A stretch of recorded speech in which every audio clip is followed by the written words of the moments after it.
Racikan Berita 1. Assalamualaikum warahmatullahi wabarakatuh. Teman-teman sekalian, para pemirsa sekalian yang dirahmati Allah Subhanahu wa taala. Pada siang hari ini kita sedang bertemu dengan Pak Mursalin karena lama sekali kita tidak ngobrol-ngobrol dengan beliau ya.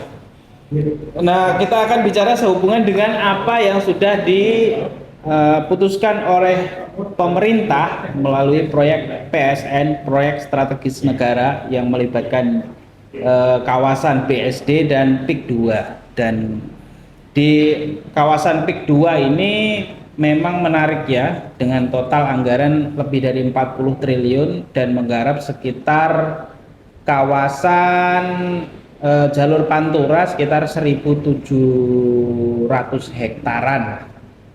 Nah, kurang lebih dengan wilayah yang cakupannya yang super luas itu nanti akan digarap oleh satu perusahaan swasta. Nah, namun terjadi pro dan kontra di masyarakat ya soal proyek ini, karena kita lihat banyak kemudian masyarakat yang protes terkait proyek ini karena pada proyek ini terjadi penggusuran di mana-mana dengan harga tanah yang di bawah harga seharusnya. Nah, melihat fenomena yang demikian ini, menurut Pak, ini langsung saja Pak, karena kita ke waktu ini. Menurut Pak Mursalin, apa yang kemudian Pak Mursalin lihat dari apa yang diputuskan soal proyek strategis nasional? Ya, Bismillahirrahmanirrahim. Masyarakat yang tercinta, saya berharap kita semua rakyat ini peduli terhadap apa yang sedang dialami oleh sebagian masyarakat kita. Sebenarnya ini yang mengalami satu keterancaman adalah bangsa Indonesia secara keseluruhan. Presiden Jokowi ini menurut saya kok nggak kapok-kapok gitu ya, tentang apa yang dikatakan PSN itu. Di Wadas timbulkan gejolak, di Rempang, ya, IKN, dan beberapa tempat-tempat lainnya ya. Dengan mengatasnamakan proyek strategi nasional yang kita melihat tidak ada pengumuman sebelumnya, kajian sebelumnya. Ini apakah pemerintah punya kajian kemudian meminta swasta mengerjakan, atau sebaliknya swasta yang punya apa itu merasa oh ini perlu untuk membuat proyek strategi nasional, kemudian bahkan mereka minta anggaran. Kan yang terdengar sekarang ini, masa ada negara itu memberikan kemarin kalau nggak salah 40 triliun, 20 triliun untuk BSD, 20 triliun untuk apa itu PIK itu. Ini kan satu kejanggalan yang harus kita ketahui tentang kejanggalan ini. Di luar negeri itu, ya setahu saya lama di Jepang itu, pemerintah itu mempunyai apa master plan. Misalnya di sini kawasan industri, ini kawasan perumahan, ini kawasan sekolahan, ini kawasan publik. Swasta bergerak berdasarkan apa yang ditentukan pemerintah itu. Oke. Tetapi sekarang nampaknya swasta itu tahu-tahu bisa mengatur seperti itu, bisa mengeluarkan uang seperti itu. Dan ini sekarang masa mau untuk lengsernya Pak Jokowi. Nah, itu dia. Kenapa sih sampai 2 bulan lagi sampai seperti itu? Ini yang masyarakat harus peduli. Ya. Ini apa itu rakyat ini dianggap bukan manusia gitu ya. Betul. Tadi Mas Arief menyebutkan angka. Oke lah, saya tidak masuk pada masalah angka. Kalau ada proyek yang memang menguntungkan untuk negara, mengapa masyarakat yang tanahnya digunakan tidak diberikan konsesi atau diberikan hak, misalnya kompensasi ataupun mempunyai saham? Jadi rakyat senang. Kalau dulu dia terkenal mengatakan ganti untung, mana ada ganti untung? Nah, jadi sekali lagi ini PSN PIK ya. Dari kacamata masyarakat saya kira tidak clear terhadap ini, maka harus ditolak. Karena terjadi ketimpangan. Belum lagi kalau kita lihat dari sisi timbulnya PSN PIK itu secara undang-undang. Saya kemarin mendengarkan uraian dari Prof. Antoni. Dari mana ini asal muasal tentang PSN itu? Ternyata dicari-cari ini ada di dalam Undang-Undang Ciptaker. Yang sebenarnya sudah ditolak masyarakat, dan MK juga memutuskan batal, tetapi inkonstitusional dan nunggu waktu 2 tahun. Sebelum 2 tahun habis sama Jokowi dikeluarkan Perpu. Ini yang saya maksud, masyarakat harus mengerti tentang kejahatan yang mengatasnamakan proyek strategi nasional, dan yang mendapat keuntungan adalah bagian-bagian dari pengusaha-pengusaha yang saya khawatir ini ada deal-deal gitu loh. Iya. Malah jangan-jangan ini beliau mau lengser dapat mainan ini gitu loh. Nah ini kan ini apa itu saya bisa paham ya kalau mendengar dari uraian dari Bang Said Didu ya. Saya pokoknya sampai harus membela masyarakat, ini bukan masalah tanah saya gitu. Ini adalah masalah orang menjadi kehilangan mata pencaharian. Bayangkan nelayan, kalau tanahnya dulu seperti itu dia mau dari apa? Walaupun dia mungkin dapat sesuatu gitu ya. Kita harus membela rakyatnya secara jauh. Jadi sekali lagi Mas Adi, tentang PSN PIK ini menurut saya tidak layak. Apalagi ada orang rakyat yang lebih jauh lagi bertanya, ini untuk siapa? Lebih dari hampir 2.000 hektar loh Pak. Katakanlah 1.000 hektar lebih itu, dan itu berada di lapisan Pulau Jawa. Betul. Pulau Jawa ini tertutupi dan sudah terjadi pada reklamasi katanya. Kalau maaf nih, boleh masuk kepada masalah politik misalnya. Kita jadi paham mengapa Anies rame-rame diupayakan supaya dia tidak bisa mencalonkan. Karena kebijakan Anies tentang masalah reklamasi dan itu sudah jelas. Ini bahaya ini Anies kalau jadi gubernur. Saya melihatnya seperti itu. Nah jadi kita tidak masuk ke politik lagi, tetapi masalahnya siapa yang akan menghalangi itu kayaknya nampaknya betul-betul akan diupayakan, akan dijegal, termasuk partai-partai konon ya, partai-partai konon yang mau mendukung Anies itu dia bakal ditersangkakan lah atau diiming-imingi, siapa yang mau meninggalkan Anies akan dapat 3 menteri lah misalnya. Ini akibat dari sebenarnya untuk perjuangan-perjuangan keuntungan yang saya nggak berani kayak Pak Narko ini, keuntungan biadab gitu ya, karena tidak berpikir kemanusiaan dan tidak menghitung masyarakat mendapatkan sesuatu gitu. Padahal ini tanah moyang mereka sudah sejak lama. Ini yang terjadi di Rempang itu karena ada penolakan masyarakat, sekarang ini agak dihentikan. Ya. Nah, ditunda. Kita masyarakat ini dulu tidak bisa ke Rempang karena jauh gitu loh. Sekarang ini kejadian di depan mata kita di Jakarta ini, apakah rakyat tidak mau membela terhadap rakyat yang berada di sana, dilakukan satu penzoliman seperti kayak gitu. Jadi kalau seperti yang kita lihat kemarin ya, seperti Bang Said Didu yang kemarin pada akhirnya dipanggil oleh pihak kepolisian karena dilaporkan soal undang-undang ITE, gara-gara meminta dia menyebut Pak Prabowo, Pak Jokowi dan lain sebagainya ya untuk melihat kondisi itu. Nah itu mungkin jadi salah satu alasan masyarakat sekarang jadi agak takut untuk bersuara Pak. Nah ini saya pikir juga menjadi harusnya seperti apa sih Pak masyarakat ini, apalagi kita lihat Pak Jokowi ini kan sebenarnya sudah di akhir-akhir masa jabatan. Mbok Yao bahasa Jawanya itu.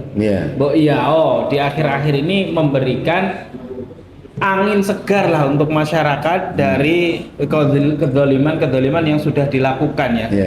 Terutama tadi sudah disinggung undang-undang Ciptaker. Nah melihat fenomena demikian, kira-kira apa yang kemudian kenapa masyarakat harus berani? Kenapa masyarakat harus menolak ini? Kira-kira gimana? Ya, jadi masyarakat ini sebenarnya kan pemandangan atau harapannya kan juga jauh ke depan lah ya. Hanya yang di depan matanya ini, ya, sekarang ini mereka itu kalau yang biasanya dapat uang harian dari nelayan, ya, kemudian sudah tidak bisa melaut, mau makan dari apa gitu. Nah jadi saya kira masyarakat ini hanya jangka pendek saja yang dihadapin ini. Maka tentunya kalau Mas Ari tadi tanya kenapa sih penguasa seperti kayak gitu? Iya. Ini kan orang tuh kalau sudah melakukan suatu hal yang gelap gitu ya, ini memang nggak bisa berpikir jernih pada seperti senior ini melihat bahwa ini kan suatu kebiadaban bagaimana memperlakukan rakyat, dan bahkan dikatakan ini lebih kejam daripada zaman penjajahan Belanda.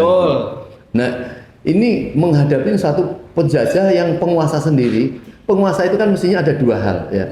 Pertama, ada rasa kasih sayang. Betul. Yang kedua, ada rasa mengayomi. Ya. Ini tidak ada rasa kasih sayang. Rakyat ini punya salah apa gitu loh, punya dosa apa sehingga diperlakukan tidak tahu menahu nanti nasibnya seperti apa, dan tidak dipikirkan nasibnya seperti apa. Jadi saya kira ini sudah tidak layak ya. Jadi bukan saja kita menunggu lengsernya Jokowi. Kalau perlu hari ini rakyat marah, hentikan, karena dengan 60 hari dia masih berkuasa, dia masih mengeluarkan, kita nggak tahu apa dalam rencana otaknya untuk melakukan suatu hal-hal yang dia sudah tidak bisa melihat. Mungkin sekarang hanya takut, wah nanti ini Bangladesh sedang seperti kayak gini gitu loh. Bisa jadi gitu loh. Masyarakat ini sudah dalam keadaan sangat kritis gitu ya. Itu tidak membutuhkan waktu lama. Itu seperti kayak rumput kering ya, tinggal kena sirah minyak udah.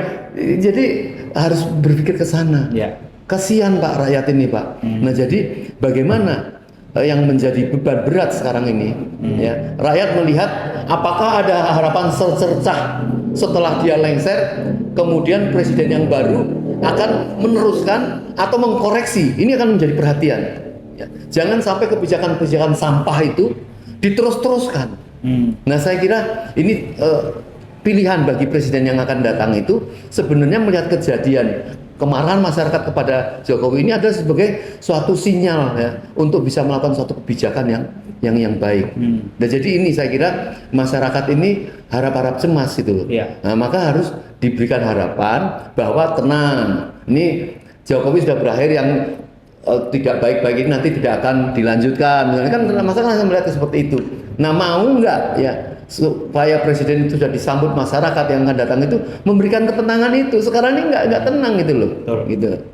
Nah kalau kita lihat kita bicara soal Pak Jokowi ini kan sekitar 2 bulan lagi, dan yang sudah sah terpilih menurut KPU dan sudah disahkan oleh KPU berikutnya adalah Pak Prabowo Subianto. Dan kita lihat memang belum ada statement resmi dari Pak Prabowo Subianto soal proyek-proyek yang sudah disetujui oleh Jokowi, termasuk ada IKN, termasuk ada PIK. Nah ini Pak Mursalin mungkin bisa memberikan apa ya, tadi kan untuk masyarakat, nah sekarang untuk Pak Prabowo nih, apa yang ingin Pak Mursalin sampaikan ya kepada pemerintahan yang akan datang, lihat kondisi yang sekarang ini. Orang melihat ya apakah katakanlah kesalahannya Pak Prabowo di dalam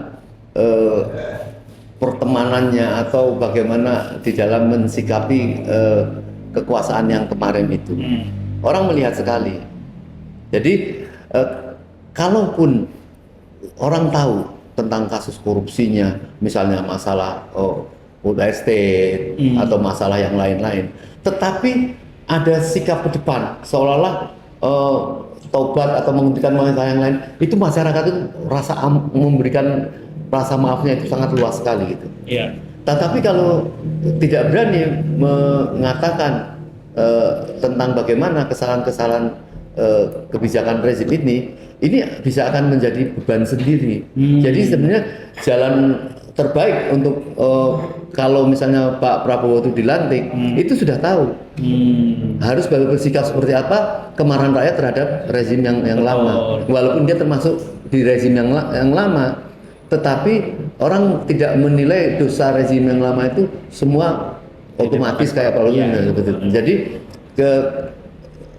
bukan saya berharap ya, tapi tentunya kalau pinter-pinter mengambil sikap itu monggo. Kalau kita kan kalau ditanya kita ingin menolak satu yang curang-curang itu kita tidak mau. Artinya kalau tidak dicari garis lurus tentang kesalahan-kesalahan Jokowi ini, tidak di masalah sih nanti dia dihukum seperti apa itu urusan kedua. Ya. Tapi yang terpenting mana yang salah mana yang benar, supaya tidak terulang pada masa yang akan datang. Itu lebih penting gitu loh. Betul. Kalau tidak itu dikatakan salah, maka itu berarti akan terulang lagi gitu loh. Ini yang kita harus membangun kemerdekaan secara lagi dan keadilan ya bagi rakyat Indonesia. Iya. Dan saya pikir Pak Prabowo juga harus mengambil bersama rakyat ya, bukan bersama oligarki seperti yang sudah dilakukan. Nah ini persoalannya nih, masalah oligarki ini menurut saya ya harus siap-siap menunjukkan bahwa oligarki ini dia ada rasa ingin pembangunan Republik Indonesia ya. Jangan mengendalikan, mencari keuntungan besar. Itu rakyat kan sudah membaca siapa 9 naga itu Ya. dan terbukti terlibat semua di dalam proses-proses pembangunan yang tidak berperi kemanusiaan itu. Betul. Kan kembali kepada masalah PIK tadi. Tega nggak sih tanah dihargai 50.000? Ya. Katanya Bang Said itu dia ke sana itu beli es krim itu harganya hampir 100.000. Jadi kalau dia membeli 100.000 es itu seolah terjual tanahnya 2 meter. 2 meter. Untuk ini kan tidak masuk akal seperti ini. Iya. Nah ini kan terjadi satu kekejaman ya pada rakyat. Andai kata memang dibuat perumahan yang sudah terjadi di PIK 1 itu yang harganya tanahnya dihargai 20 sampai 30 juta dengan pulau yang nyambung di sini 50.000. Ini masuk akal enggak? Nggak masuk. Masa kita nggak marah dengan seperti kayak gitu? Kalau mau, oke lah. Kamu yang punya tanah berapa? Oh berarti nanti sahamnya segini. Pada saat pembangunan nanti keuntungan yang besar, mereka menikmati keuntungan. Jadi inilah penjajahan modern yang betul-betul kita yang menentukan rakyat Indonesia ini. Kita mau merdeka atau kita mau terjajah, kita mau habis. Betul. Ini ada pada kita semua. Oke, berarti tergantung masyarakat nanti yang akan menentukan, melihat keadaan yang semakin lama ini semakin rusak di negeri ini. Oke, terima kasih teman-teman yang sudah menonton. Terima kasih Pak Musalin atas waktunya. Mudah-mudahan ini teman-teman bisa melihat termasuk rezim berikutnya. Wassalamualaikum warahmatullahi wabarakatuh. Waalaikumsalam.